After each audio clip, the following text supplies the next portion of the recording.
इस क्वेश्चन को पहले समझिए, क्वेश्चन क्या कर रहा है ये समझिए। विजिबिलिटी क्लियर है?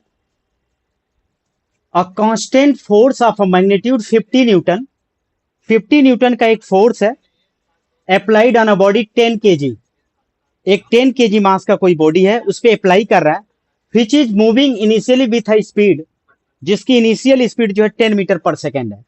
How long will the body stop if the force act in the opposite direction of body motion? अगर बॉडी इधर मोशन कर रही है तो फोर्स इधर से एक्ट कर रहा है जो इसको अपोज कर रहा है, तो इसके विरोध में, इसके अगेंस्ट वर्क कर रहा है। That's clear? एक बॉडी है जो कि 10 केजी का है, कितना है?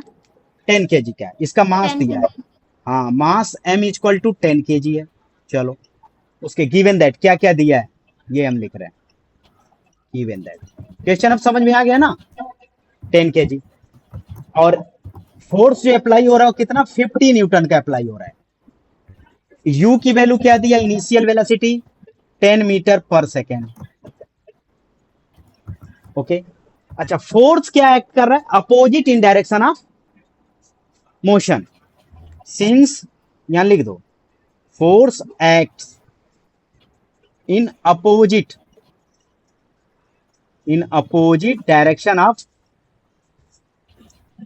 Direction of motion of body. जो बॉडी मोशन कर रही है उसके अपोजिट डायरेक्शन, मतलब ये कर रहा है कि अगर बॉडी मूव करते हुए इस डायरेक्शन में जा रही है तो फोर्स इसका अपोज कर रहा है, इधर रोक रहा है। मतलब जैसे आप दौड़ रहे हो, कोई उधर से रोके तो आप स्टॉप हो जा रहे हो, तो कितना दूर आप ट्रायल करोगे, ये चीज पूछा है वो। तो यहां पूछा क्या है? देन फाइंड, हमें फाइंड क्या करना है? S equal to what. चलो,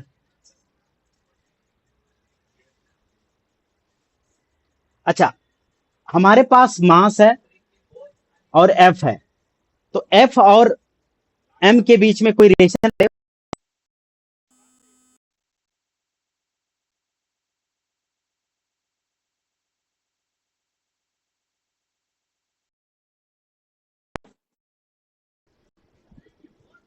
अब क्लियर आ रहा है? एक कॉल आ गई थी। Since according to second law of motion, second law of motion क्या कहता है? एफ इक्वल टू एम ए।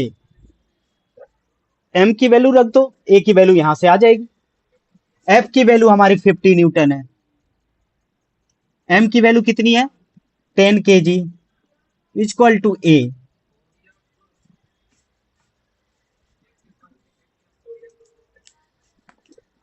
ए की वैल्यू क्या आएगी यहां से? ए इक्वल टू हो जाएगा एफ बाई एम। तो एफ की वैल्यू हमारी 50 और एम की वैल्यू 10, तो ए की वैल्यू आ गई 5 मीटर पर सेकेंड स्क्वायर। इतना क्वेश्चन क्लियर है? हमने सेकंड लॉ ऑफ मोशन के according F equal to M A, 50 equal to 10 into A की वैल्यू निकालने 50 को 10 से डिवाइड कर दिया, क्योंकि ये भी फार्मूला होता है। इस formula second law of motion ये आप लगा सकते हो। That's clear?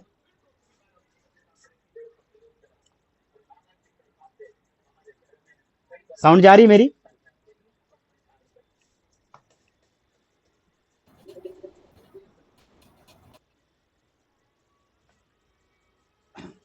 अब हमें क्या निकालना? कितना डिस्टेंस ट्रेवल करेगा ये।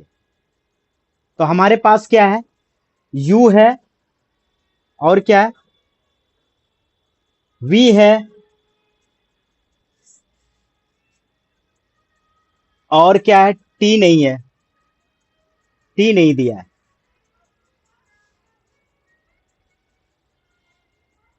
अच्छा, t ही निकालना है क्या?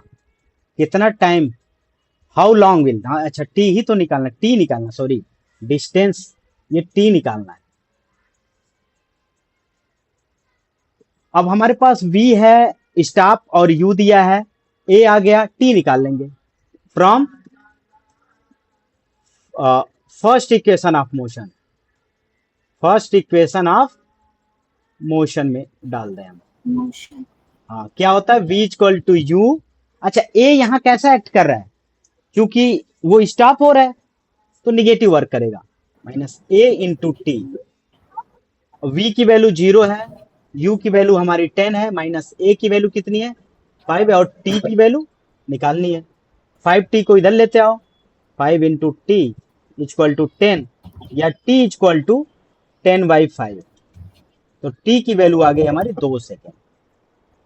मतलब 2 सेकेंड में वो बॉडी, अगर ये फोर्स, कौन सा फोर्स, 50 न्यूटन का फोर्स उस पे अपोजिट डायरेक्शन में लग रहा है, तो बॉडी स्टॉप हो जाएगी। यही आंसर है इसका। समझ में आई कि नहीं क्वेश्चन? यस सर, आगे। ओके, क्वेश्चन नोट कर लो आप। एक बार छोटा सा समरी रिवीजन देख लो। A constant force magnitude 50 Newton is applied to a body of 10 kg moving initially with a speed of 10 meter per second. How long will the body stop? A force opposite act in the direction of motion. Correct, body इधर move करते हुए आ रही है 10 metre per second initial speed से, तो एक force 50 Newton का इस पे वर्क कर रहा है जो इसको स्टॉप कर दे रहा है। तो कह रहा है अगर वो फोर्स 50 न्यूटन का है तो कितना टाइम लेगा इसे स्टॉप करने में, इसको रेस्ट पोजीशन में लाने में।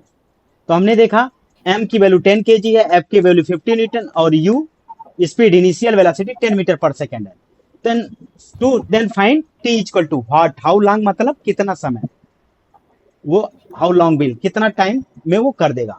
Force act in opposite direction of the motion of force of the body. तो according to the second law of motion F equal to ma, 50 Newton equal to 10 into a की value F by ma होता है, F की value में से रख दिया। अब हो गया हमारा क्या, a की value 5 metre per second square. अब हमारे पास क्या क्या है, u है, v है और a है। तो फर्स्ट इक्वेशन ऑफ मोशन में हमने फर्स्ट इक्वेशन ऑफ मोशन में डाल दिया है, v equal to u plus at। v की वैल्यू 0 थी 10, और एक्सेलरेशन यहाँ निगेटिव, चूंकि बॉडी रेस्ट में आ रही है तो एक निगेटिव हो गया, तो t की वैल्यू आ गई 2 सेकेंड। Note down.